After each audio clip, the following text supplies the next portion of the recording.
Hello and welcome to episode 87 of Back in the Net, the AFC Bournemouth podcast. I hope you're doing well this Monday. I'm joined by Jeff Hayward once again. Jeff, how are you? Pretty good, Sam, thank you. And in today's show, well, we're going to be going over that Wolves performance. It was improved, but that familiar sinking feeling. On Wednesday then, Jeff, we won't talk about it for too long, but obviously we did our post-match chat on YouTube, and me and you haven't really had a chance to catch up properly since that, have we? And it wasn't brilliant. We started all right. Again, the first 10 minutes against Palace were okay, and I thought against Wolves we started okay and put in a decent performance in that first half. Going forwards, we seem to have the ball in more attacking areas without actually creating anything. And defensively, our shape was really good and we were frustrating them. We got into a number of decent areas in that first half. Jack Stacey, I thought, was particularly good at getting forward, but at the same time, he was also good at making bloopers that could have landed us in it. Thankfully, they didn't, but had a number of chances. I think Stanislas played a ball. No, Cook played the ball through to Billing early doors, or Stanislas did. I can't remember. And then Lewis Cook played a ball over the top. But ultimately, you can't really recall a shot on goal. I think Billing had a very weak effort. But other than that, we looked fairly impotent up front. And I'm not really sure whether that lended itself to the formation that we were playing. But it was a bit more organised at the back, wasn't it? And I thought that the way that Smith and Stanislas were doubling up on Traore was pretty good. But ultimately, it was him that did the damage yet again, exactly the same as the last weekend. Well, you felt at 65 minutes, if we could have just kept that for another 10 minutes, Traore would have been off. And, we'd have killed their main threat going forwards, I think. But, yes, defensively, we were much better organised and we did frustrate them, and that was good to see. The work rate was there. We were getting back, and I sensed that Eddie probably set us up to go for a 0-0. So what happened at half-time, any fluidity that we had in that first half seemed to just disappear. I felt that Wolves stepped up a gear. I think Nuno probably got into them and said, get the ball to Traore, and what you've got to do is just run down the wing and cross it in. And he did that about 2 or 3 times. And in the first half, where we were doubling up and closing him down and he wasn't getting the crosses in, it just seemed that Stanislas ran out of gas. Smith was on his own. And I love Adam Smith, and I thought he did play really well. But for a fullback, he doesn't shut out enough crosses for me. And Traore got behind him. It was a carbon copy of the goal they scored against West Ham. Jimenez pulling off the back of Steve Cook, got in between Stacey and Cook. Great header, good goal. And for that sort of 20 minutes after half-time, when they were in the ascendancy and you were thinking every time they got the ball going forwards, they could score. Well, they did. And, we're not great at chasing leads, are we? No. Did you ever feel as though we were going to come back into it at any point once they were 1-0 up? Because I didn't. No, and the players obviously struggling with fitness level. I mean, it was super hot that day. Players obviously struggling. Lerma went off. I thought he was much better. Yes. I thought Billing was actually his touch was awful, but his presence was important, and he was getting forward and causing some issues. But he went off as well. Harry Wilson came on, Solanke came on. I mean, the substitutes were anonymous for the players that they replaced, and that was a real shame. Brooks, I thought, did okay again, and Stanislas looked decent for the first 45 minutes that he was on of those 65. So it was bits and pieces of goodness in there.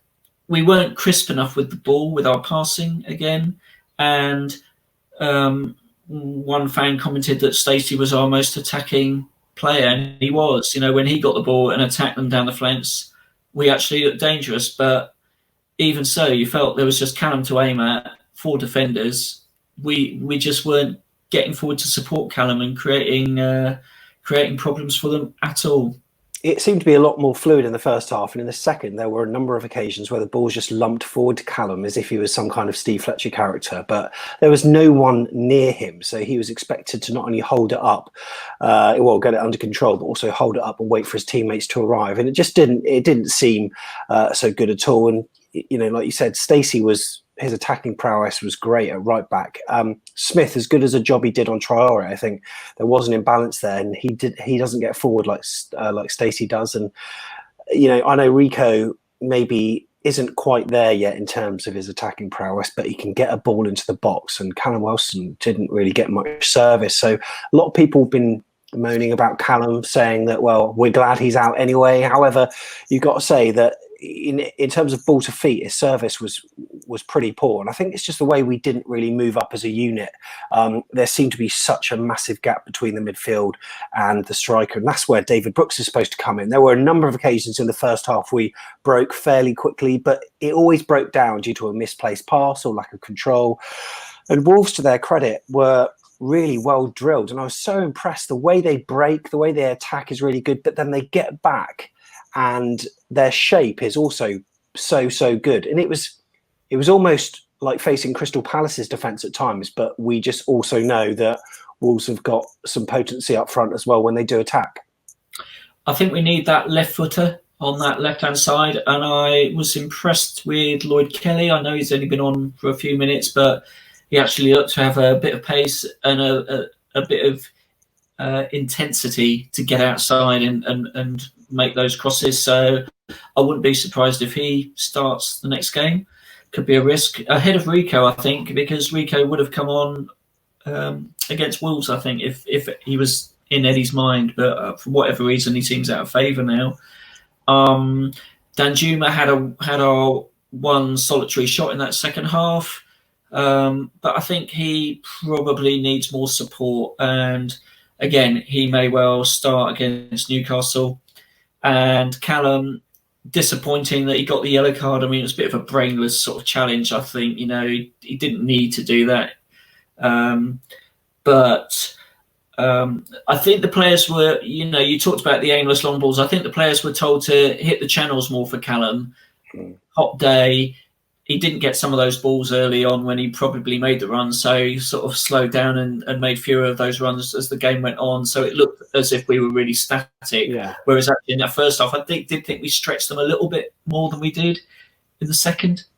Yeah, one thing I always liked with Callum was in the Championship years and also in some seasons in the Premier League, it was always Charlie Daniels on the left that would just ping it would be a calculated ball forward. I wouldn't say risky in terms of losing possession, but there would always be more chance of Callum getting on the end of it than not. And he would always peel off that defender and create gaps. We saw it in the Bolton game actually when we got promoted. And but this time it just seemed to be lumped balls very central as well.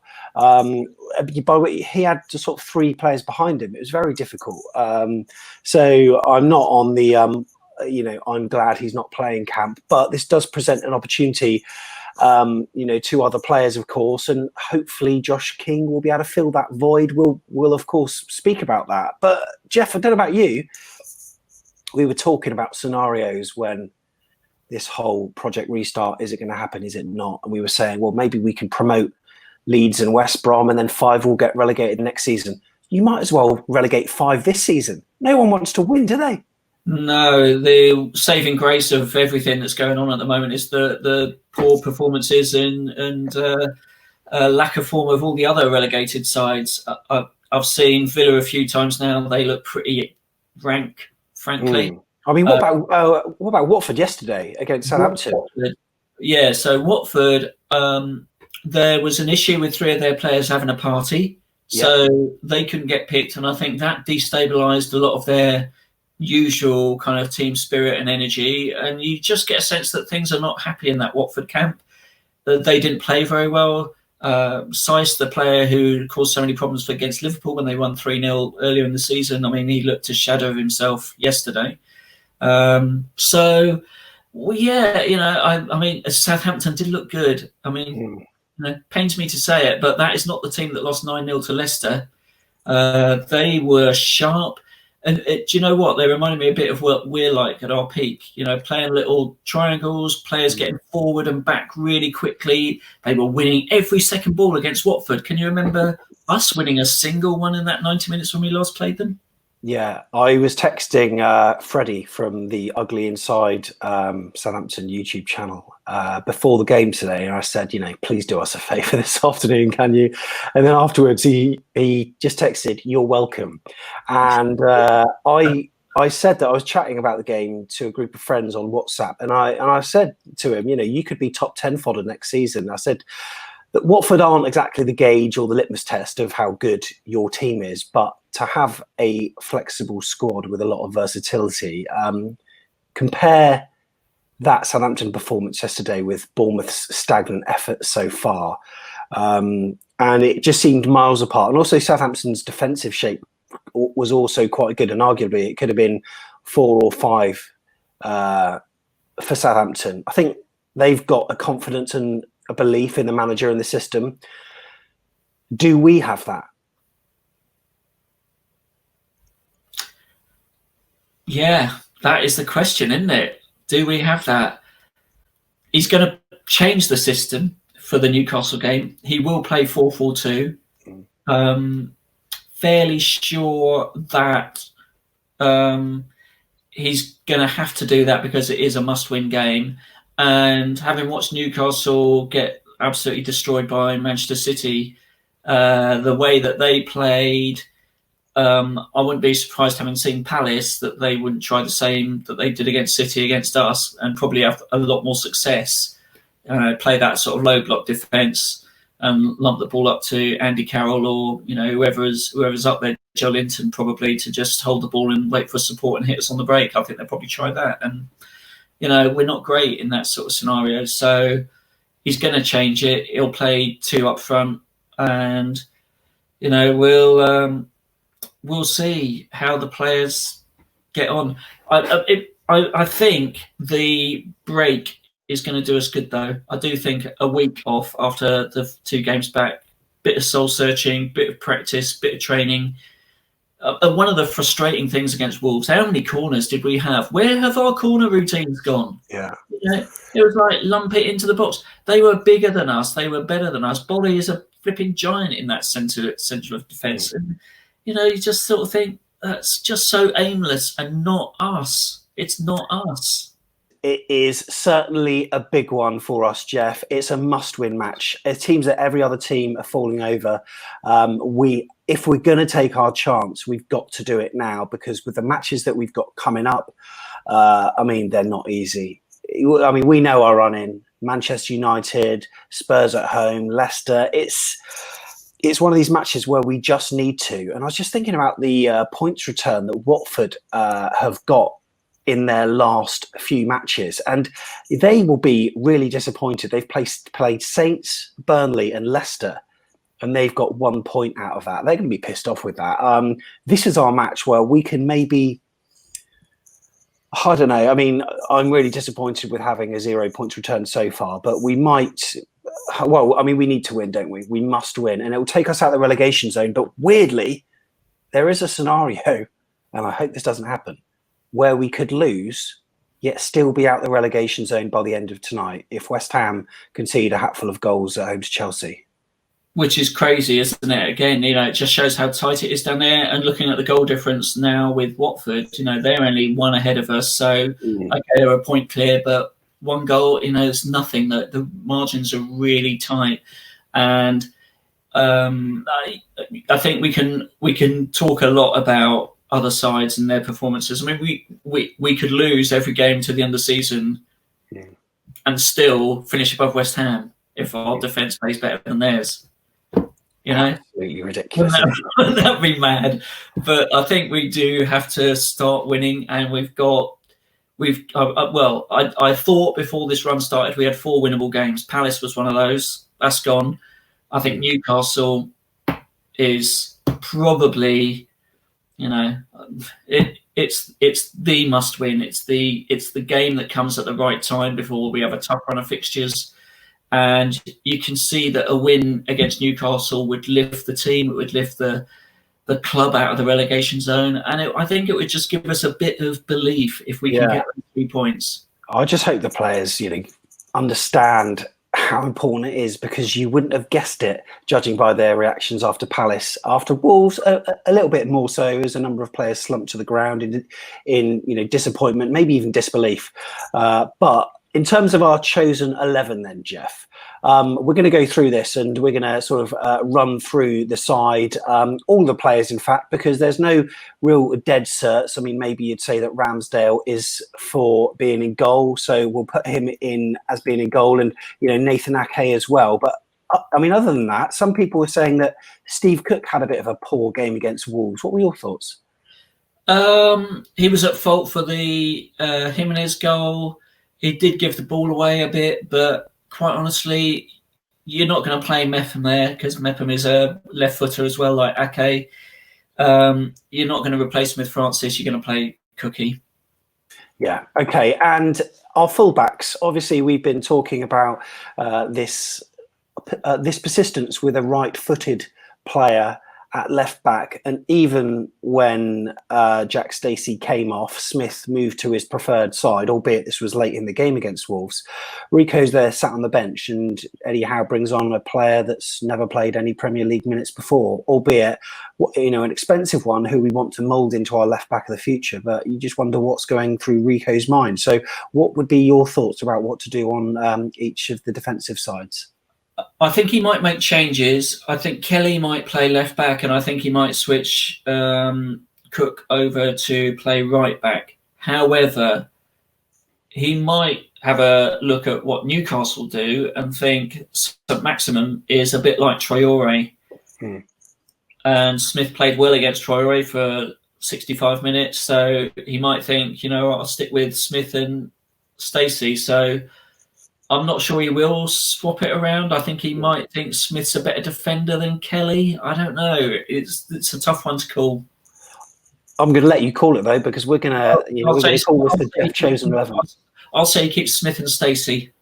Okay, so Smith and Stacey. It must be a frustrating one for Rico, because we know that he's got a killer delivery. I don't particularly think he did much wrong, but you said that a 4-4-2 will be the way to line up against Newcastle. What's your thinking behind that? I just think we need to score goals, and the only way you're going to score goals is to create chances.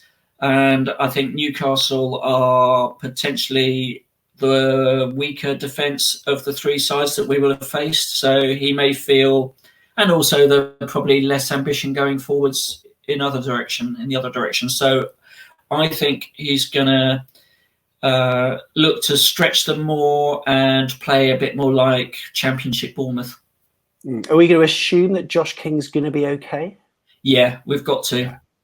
Yeah, I hope so. I really do hope that he does start. I mean, I know that Eddie has been he hasn't exactly given much away, and I thought he was going to be possibly in contention for the Wolves match, which will indicate surely with that amount of time off, he'll be back all guns blazing, I hope. I mean, if not, who knows what we're looking at, especially if we're doing a 4-4-2, Solanke with who up front. It's scary. So who would be playing alongside or just behind King?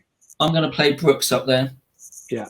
Just behind Josh, more sort of that floating role that he played against Chelsea a bit when we beat them 4-0 last season. Yeah.